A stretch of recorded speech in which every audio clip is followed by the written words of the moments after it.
Welcome to Talk Tuesday, a series dedicated to empowering youth and families. This podcast is brought to you by Steps Foundation Incorporated, where advocacy meets education for the betterment of young minds. Each month, we explore powerful and timely topics that spark meaningful conversations, encourage growth, and strengthen the bonds between teens and the people who support them.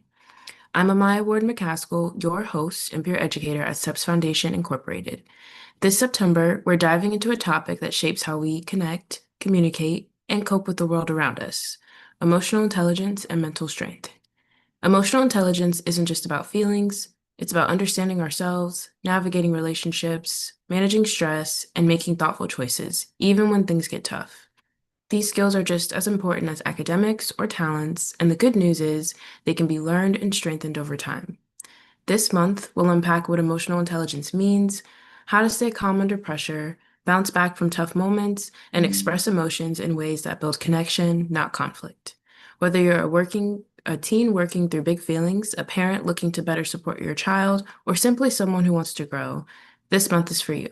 Let's grow stronger together. Over to you, Eleni.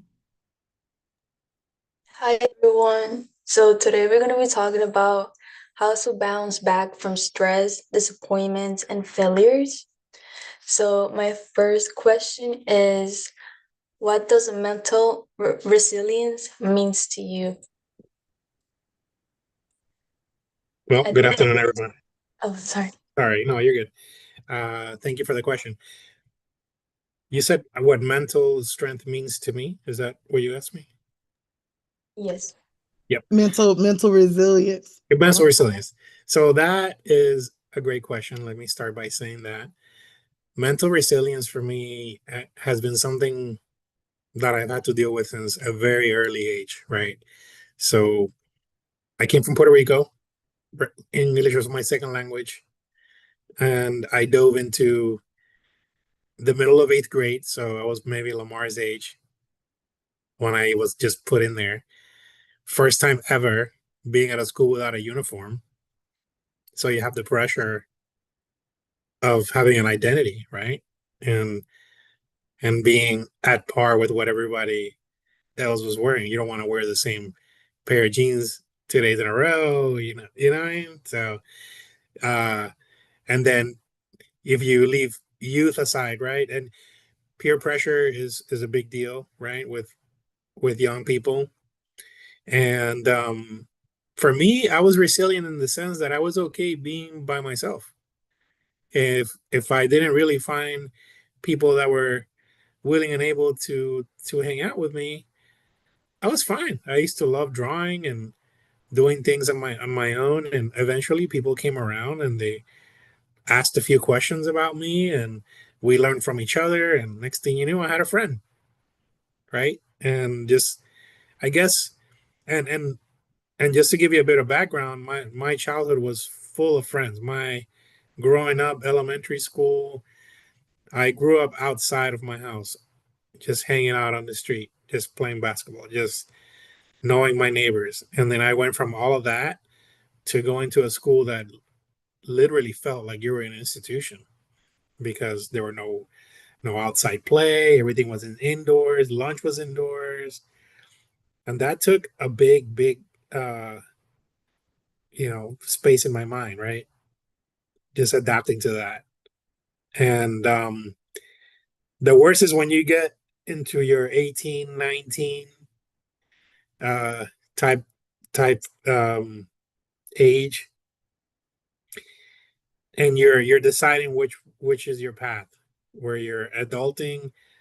Um, when salt water mixes with fresh water, it's called an estuary, right?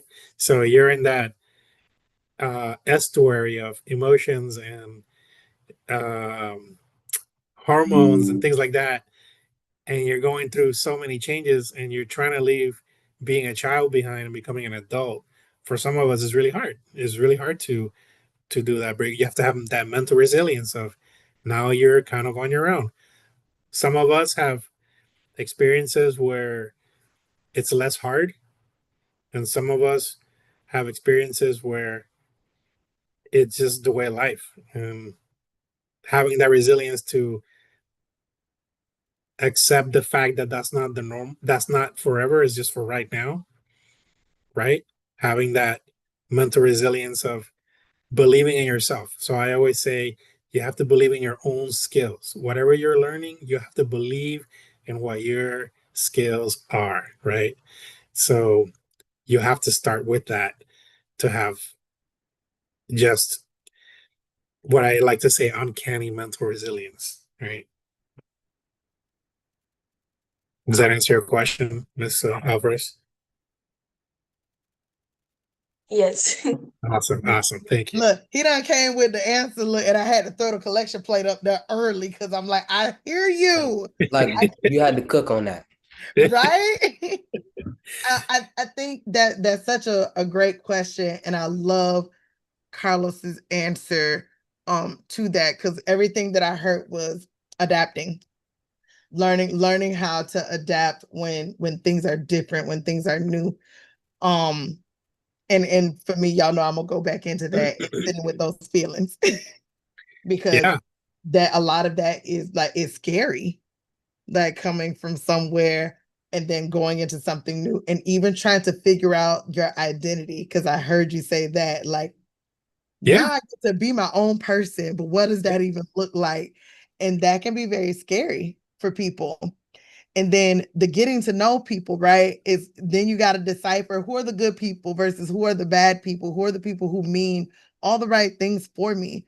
Um, and I think with that mental resilience comes growth, because you're learning to see and hear all the things around you and decipher what's good versus what's not so good.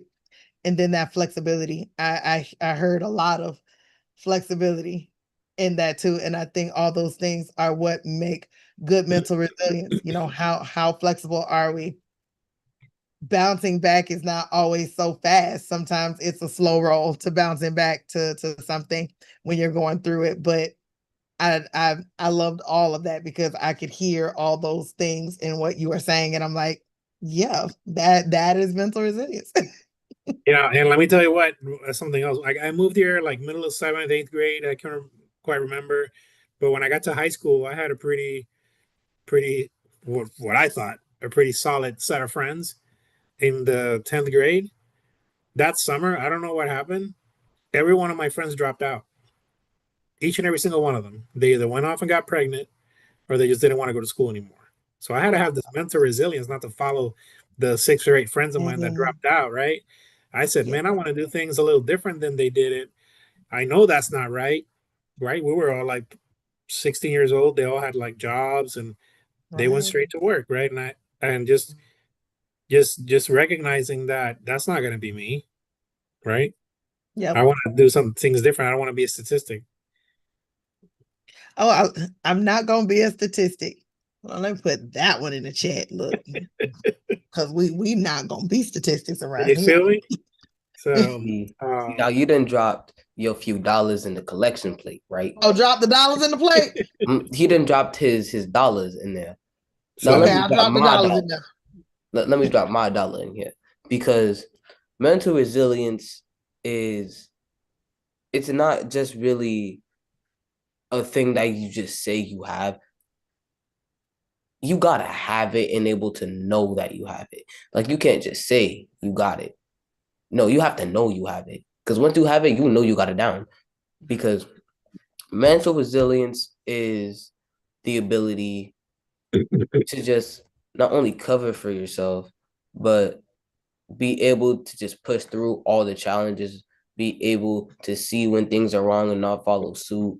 The adaptability, like Carlos said, you need that adaptability when things get rough or when things are hard, when things are new.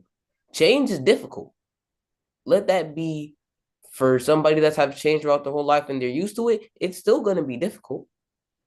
Change is difficult for everybody, but mental resilience is you being able to push through that. See, to me, mental resilience is being able to push through all the challenges that you have. And at the end of the day, being able to say, I survived, I can survive another day. Being able to say, I got through the challenges of today. I can go through another day of this. I can go through and I can push forward to be successful. You don't have to say anything. You can just do it. But all I'm gonna say is that resilience, let it help you in the next day, let it help you in the next hour, but it's gonna help you for life. Having that type of mindset and resilience, that's just life. It's gonna be a rocky road, but being able to take that rocky road and move on and be able to plan through that rocky road is essential.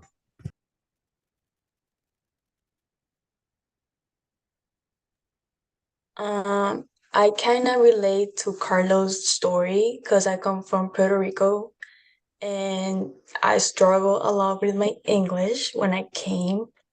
I felt left out. I feel like it was very hard and I was under pressure a lot with my parents because they wanted me to know English like very fast. But I tried my best. I kept trying. I learned and I learned my struggles, and I think that made me stronger. And right now, look at me. I talk English. But yeah, not giving up even when it feels impossible. Okay. My next question is, um, how do you learn to be kind to yourself during hard times? How do I learn to be kind to myself in hard times?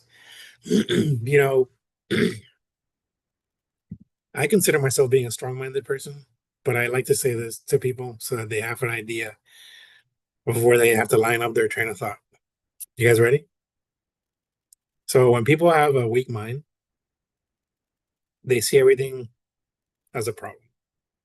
So that's what they see things, or challenges as a problem. When somebody has a balanced mind, they see everything more like as a challenge.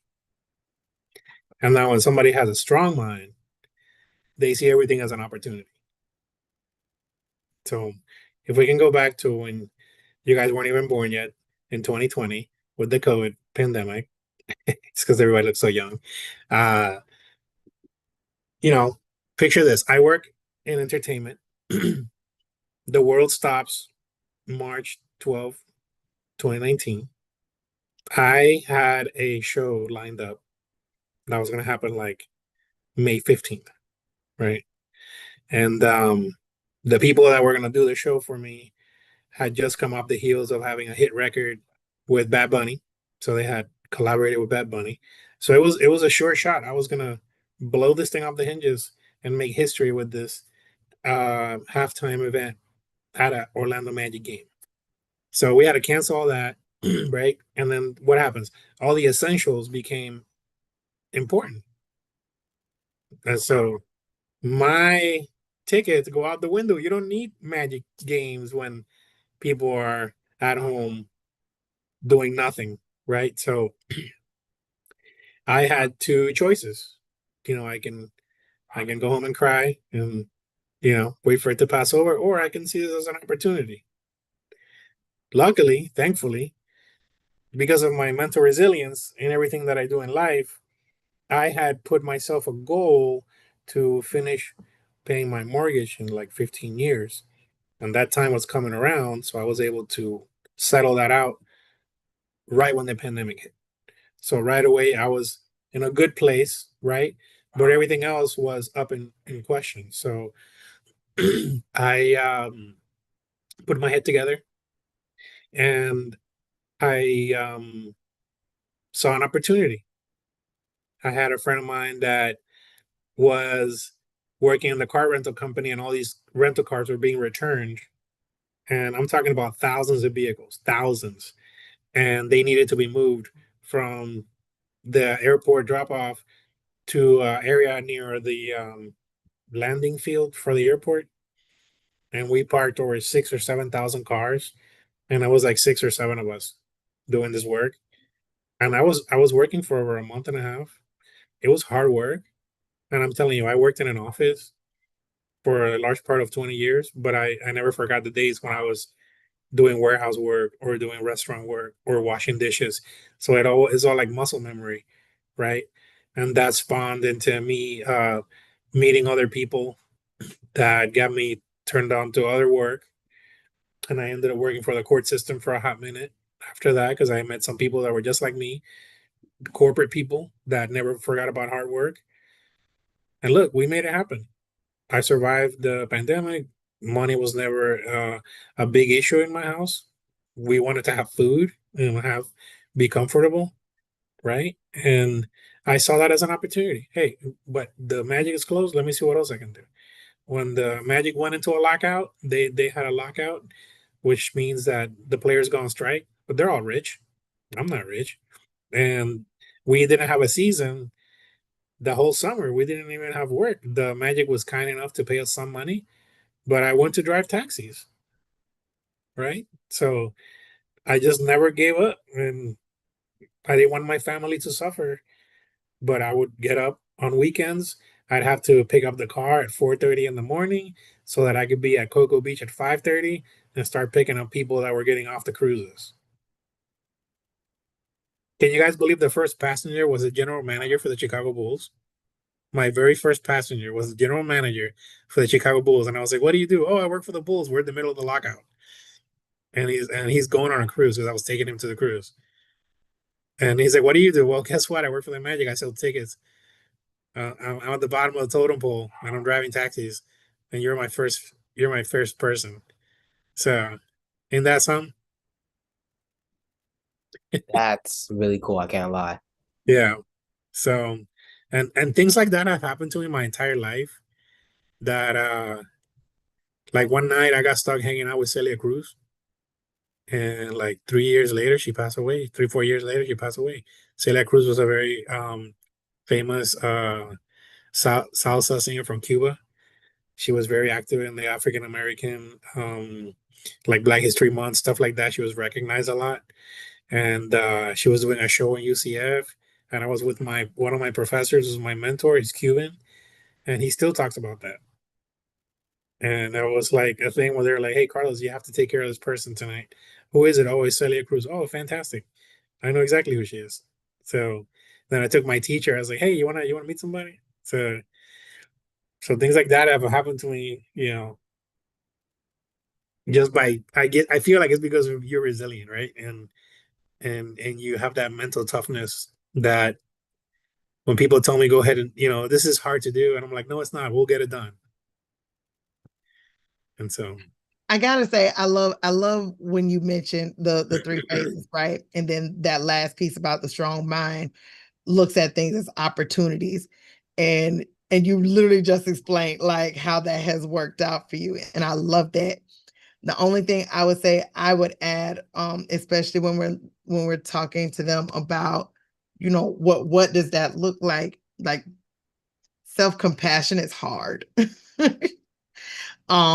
I feel like all of our lives we've been taught how to treat other people, but nobody talks to us about how to treat ourselves or how to love ourselves. And I think that's kind of where some of this starts with building better mental resilience, even building just emotional intelligence in general, right? It's that self-compassion. And for those who don't really understand like what it means to be self-compassionate, a lot of times when you're talking to your best friend, right, it's like you always give them the best advice.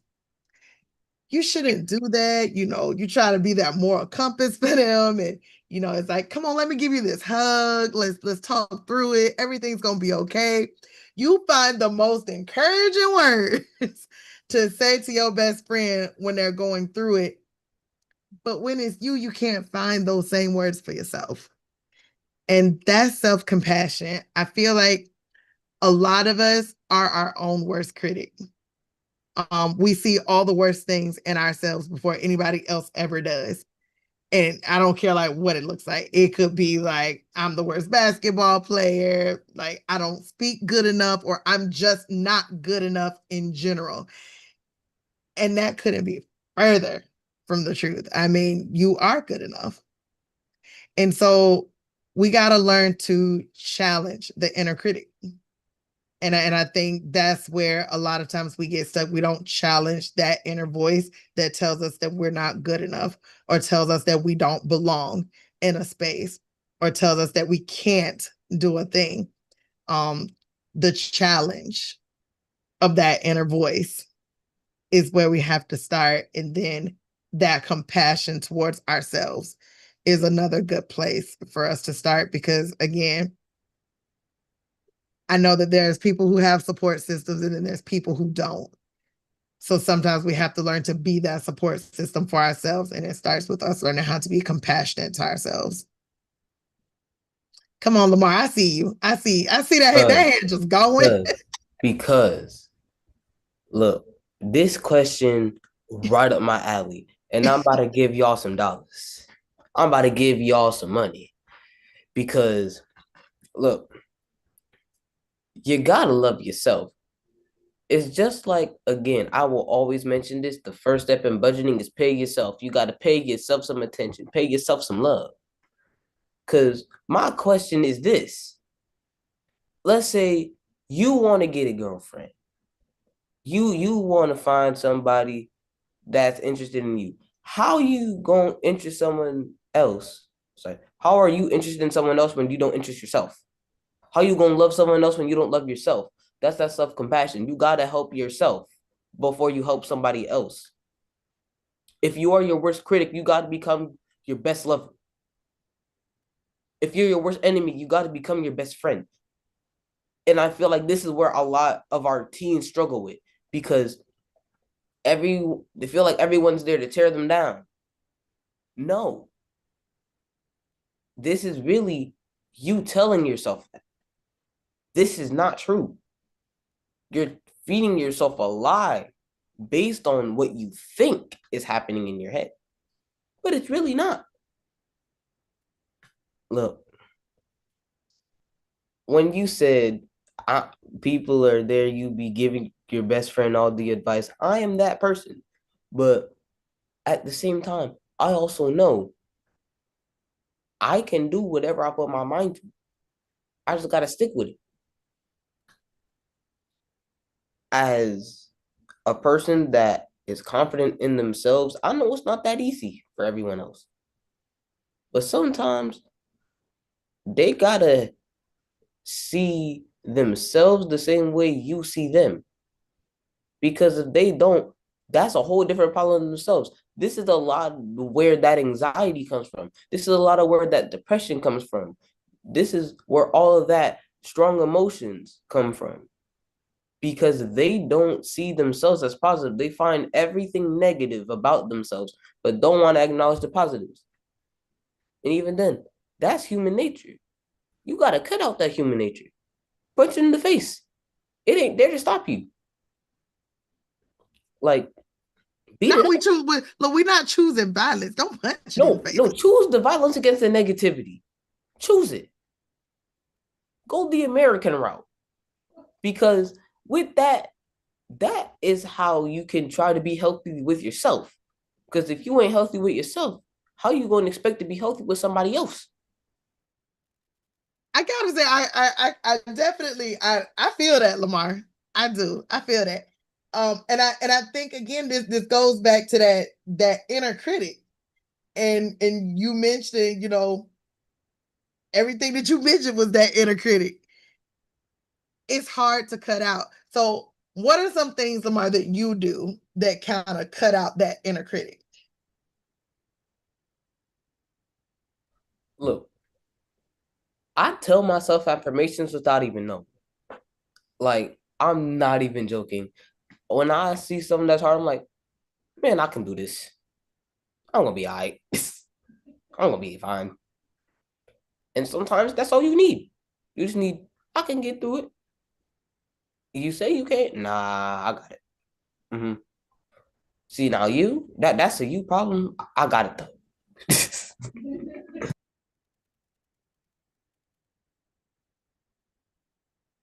See, and this is also where I told Uncle Malcolm on a few calls ago, don't give yourself 2 cents, give yourself the whole dollar.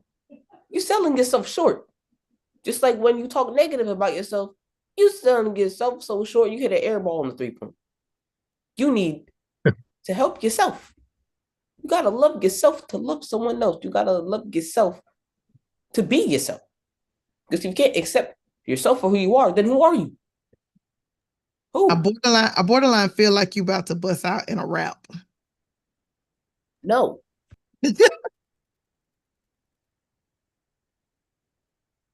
Oh, I love it. I love it. Okay, so I have a question. For those people who doesn't have support, how do you know when it's time to ask for help? Oh yeah, I got this one on the money. I'm gonna tell you this right now. You know it's time to get some help when you see yourself as the worst person that you know. When you see yourself in the worst way possible that you can imagine yourself, that's when you need to get out. If you see yourself as a horrible person, get help. Because that's not normal. It's not okay. But it's okay to be not okay. We just want you to get that help to try to understand why you feel the way you feel, why you see yourself the way you do, and how can we try to help get you out of that, because it's not healthy for you to feel the way you feel about yourself if you're feeling very negatively about yourself. That's not a good thing. We trying to get you out of that state of mind so that you ain't trying to quit life later down the line, because we're trying to get you to stay here, bro. You can't quit the lobby. You know, I've been stubborn in that area before. I guess, the best example that came to mind was when I was like 18. I had a car that was like a used, very bad car, and I had a lot of problems with it. But I would not accept like my mom's help because I didn't want to owe her anything, right? So it was like a little bit of pride in there, right? And I know it's material. I know it's material. But when I finally caved in and I allowed her to help me, that was such a hurtful moment for me because I felt like I'd failed. But in reality, our parents do stuff without asking for anything in return. We just don't realize it when we're young because we think we know everything. Now, when I growing up, I was always like, if I was by myself, could I do this? And I was always trying to do things by myself, right? And a lot of times I can't do stuff by yourself. I can't move a fridge by myself. Like I can't put it up on a truck by myself, right? I can put a couch up there by myself. I tried that. I almost broke my back, but I got it up on a pickup truck. But it wasn't the best choice for me. And I recognize that now, right? When it comes to like mental health, you know, mental health is like that heavy couch, right? That you're trying to put on that pickup truck. And it's burdensome. You have to talk to someone you trust because if you're like me, a lot of people have let you down in life, and then you stop trusting people. And then you think you're Superman or Supergirl. Oh, I can handle this. I'm depressed today, or I'm not feeling like doing this today, but I'm just going to push through. And when I come home, I'm just going to watch TV and eat popcorn and, crunch a bunch at the same time until, you know, till I explode. And you have to find that person in you. You have to find, you have to be a godly person, and you have to sometimes take refuge in prayer and read the Bible and things like that. But you also have to find that confidence in yourself to talk about your problems and talk about your feelings, right? Your feelings are important, they're valued, just like anyone else's. Some people, it's easy to talk about their feelings. That's all they talk about. And they annoy the crap out of you because that's all they talk about. If you have ever talked to somebody that goes through a breakup, every single thing they talk about is about the breakup. By the end of 2 weeks, more than you wanted to about this person's breakup, right? Imagine if we could have that same bravery to talk about our feelings, not to do with like breakups or anything like that, but like real stuff, right? Like Eleni, you told me that English was your second language. It was a struggle for you, and you felt like you weren't seen, right? And that takes a mental toll, right? Even though you're strong on the outside, on the inside, you may be struggling a little bit. It's tough, right? And or you might want to get into this great college, or might want to do like I started school wanting to be in film, and I failed at that because I didn't get accepted. Now I recognize it wasn't a failure. It was just that was not for me at the time, right? It wasn't my season, but I had to pivot, and I pivoted, and I thought I wanted to be a math wizard, and I started taking math, and You that was don't. a roadblock for me. And then I went into languages because I thought that was awesome, and I blossomed. I didn't want to take Spanish because I already knew Spanish. I thought it was going to be wasting my money, so I took Italian, and I started doing that. And one day, a teacher came in my class in college because I wasn't smart enough to get scholarships. He said, "Hey, you can use your student loan money to study abroad." I'm like, "Well, sign me up." So I studied abroad for like a whole year in Italy. And when I came back, it was like 1998 or something like that. And I said to myself, I want to go back to Europe for another year before the year 2000 and the Y2K takes over the world. And I did it. I went back to Spain for another year, and I studied Spanish, and I ended up with like 3 degrees, you know? Then I was like, man, I went for one, but I got three. That's great. I was like a career student. My parents had to tell me, like, hey, come home already. Like, why are you out there so long? I was like in France. I was like in Paris. I've been like backpacking for like 3 months after I finished college. So, yeah. And that was all mostly by myself. I convinced one friend to meet me. He met me in Italy, beat me by a day. I took the train from Madrid, went all the way to Bologna, Italy. He beat me by a day. He went to a barbecue, so I was a little jealous because I set him up with a place to stay and everything, you know. But then we went to Switzerland. We went to Greece, you know, a lot of places in Italy, including Venice. Went to Africa, saw the Morocco area and all that stuff. And it was all through like just resilience and believing that I could do it and having the mental strength to do it, but also sharing how I felt with the people that I trusted and knowing that I wasn't crazy, that I could do things that were supernatural if you just put your mind to it. All right. And I think that's why at this stage in life, I'm real happy with my accomplishments and things that I've done. And I'm also happy with the people that I've met along the way that have helped me shape who I am. Like I know I met Abby just the other day, but I met Abby, I met Lamar, and all the friends that are connected with you, and we created a great bond. And I feel just you're part of the journey now, right? And Oh yeah.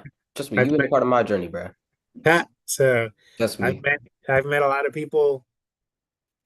Look, I've been on in line in like San Francisco, and I heard somebody go like Carlos Velez, and I like turn around, I'm like, oh smack. And it was like an intern, somebody who came into the Magic at the lowest end of the totem pole, who didn't even intern in my department. But I always make it a point to not make people feel how I feel. So I go and say hi to everybody. I make people feel like they're welcome. I had people tell me one time that uh, I was the first and only person that came up and introduced myself and to this person's wife during a company outing. And it was like his first week on the job. You know what I mean? So I always take that forward step to make people feel like comfortable and like they belong and all that stuff.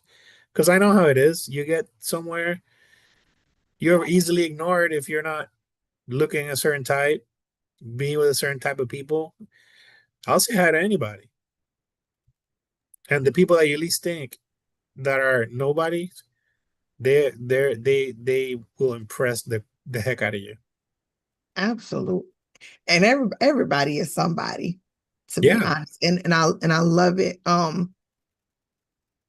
want to add, because I know, like, we're talking about how do people find that support system, and I love how that went around, because if you're listening to what he's saying, right, he's found support in multiple spaces, and it's not always what it looks like. Carlos and I, what, how long we've been in Leadership Osceola together? Was that a long 7 6 months, months? like 6 months. Yeah. Well, like around a year because of how fast and slow this year's gone at the same time. Well, we've been going to the games for a while, but getting to know Carlos has literally been us in this leadership cohort together for like the last 7 months, and really getting to know each other. And again, like, I think people oftentimes get caught up on support comes from your immediate family, or support comes from that best friend group. But in all honesty, you gonna get support from strangers before you get support from those closest to you. Yeah. And let me tell you, a while back I met like the CEO of UPS for the Florida region. And when Mhm. I first said that on the job, they're like, "You met the CEO of UPS?" And I was like, "Yeah, man. And he's a Mexican dude too. That's great, right?" We became really great friends, based on nothing, right? Exactly. And then he retired when I got the job as VP, and he was like the first few phone calls of people that I called him, and I still call him for advice and everything like that. And he worked for UPS for like 30 years. He was like a driver, and he talks like really Mexican like this. So he's like, Carlos, let me tell you, man, don't let the position get to your head, man. You gotta be you. And he talks like that. His name is David, and looks like George Lopez, but he's my guy, I And love it. he drives a Caprice. I don't know if you know what that car is, Caprice. But Yes. oh, so he still drives his dad's Old Caprice. school. Old Yes. school. Still drives it. So David Ruiz is somebody that I still call, and I still get my brownie points from him. I ask him for a lot of advice on leadership and how to manage a crew. And I seen him handle just about anything. I mean, he had thousands of employees, and I remember being at his office one day and him handling a driver that had an accident with a UPS driver had an accident, and he's like working it, with the phones and all that stuff. And he was Latino. He started as a driver. He was living the dream. He went all the way to the corporate. But he never forgot who he was. He was very approachable. You wouldn't even know that he was that position unless he told you or whatever. I mean, he was always wearing a UPS pin, but he just, but still, like, Yeah. you know, Yeah. one of those people. And I strive to be that type of person. I feel like I'm definitely on my way there. You are. You are. And Yeah. all I'm gonna say is I'm gonna put that on y'all, especially because look, Uncle Carlos, you are that type of guy. Ain't nobody would know. They just say, "Oh yeah, he works for Osceola Magic." They ain't gonna know who you is. But like, they know you're Osceola Magic. They don't know who you are, Osceola Magic. That you're at such a high position unless you told them, because you're such an approachable person. Like, you go up to somebody, say, "Hey, I'm Carlos." This me. Sorry, it's That a is bad habit. It's a bad habit. I do it all that the That's a is time. good thing, though. very bad. I think when we talk about, how do people get to the point of asking for help, and it's what you said in the beginning, right? Sometimes you got to learn to swallow your pride, but to some people, it's hard to figure out how to do that, right? But it's about how you surround yourself. Who do you surround yourself with? And sometimes swallowing your pride, when you watch people who are so humble, you hold a position that could easily be a position where people don't see you, or people can't approach you. And you didn't make your position that. You made yourself easily accessible, easy to be approached, right? So if somebody had to swallow their pride and walk up to you and tell you a tough thing, you would welcome the conversation. And I think that's what matters, especially when we think about like people as they're struggling with like resilience and what that looks like, or when they're just struggling with tough times in general. The way we show that we're approachable matters to people who may have a hard time opening up and sharing emotion. And I think that's important too. So I think, when people are like, I don't have someone to talk to, chances are you do. It's just the least likely a person. So I think, again, it goes back to people always believing that their support system is that immediate family or that best friend circle, but not looking at the outside factors where it could be the coworker, it could be your boss, it could be the person that you were introduced to a week or two ago. And it's not saying that you're necessarily coming to them and asking them for help, but sometimes just being able to let it out was the help that you needed. that goes like unnoticed or unseen. So I love that. I love all this because I'm like, yes, all of this, like, it ties right in. At least that's how I feel. I feel like it all ties together. I love this. Listen, Carlos, I want to first of all say thank you because I know your schedule be busy. I know they keep you everywhere. Well, they do. They definitely do. He There's everywhere. always time for this kind of stuff. So this is my pleasure. So we can't wait to have you back. He signed up for several, y'all, so we're gonna see his face again. Oh yeah. Mm-hmm. Oh yeah, I'm definitely gonna be seeing you. Listen, Lamar been waiting on you. He been waiting on you. But no, this has been awesome because, again, I think these conversations are super important. And as we continue to like share those stories and share our journeys, it helps our students and our families ultimately realize how they can open up and how they can overcome things. And I feel like emotional intelligence and this piece on resilience is needed and necessary.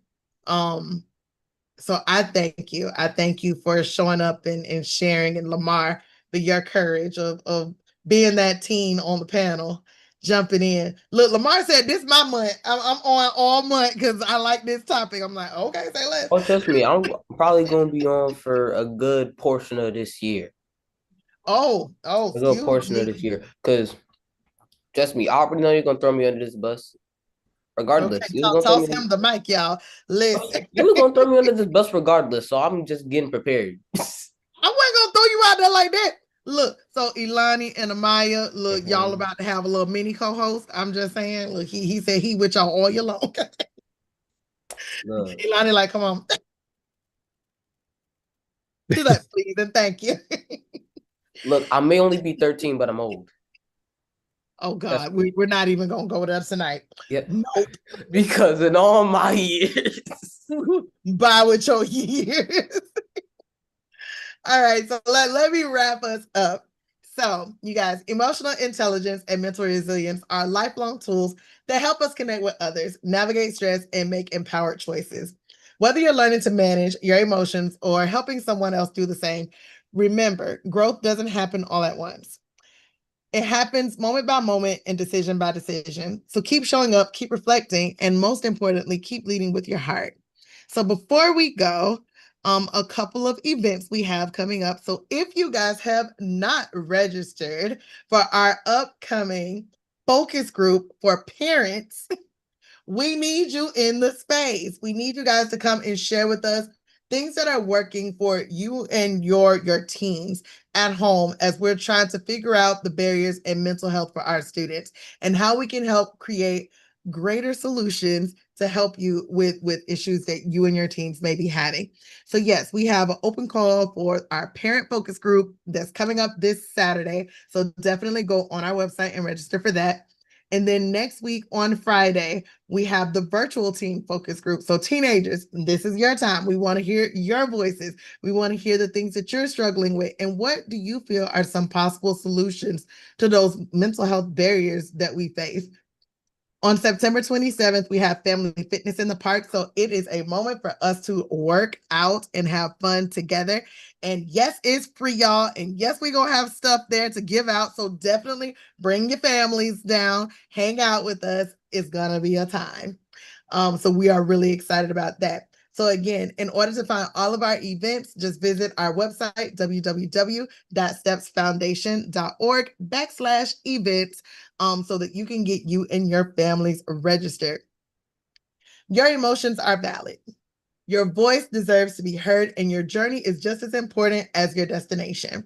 Emotional intelligence isn't about being perfect. It's about being aware, being honest, and being willing to grow.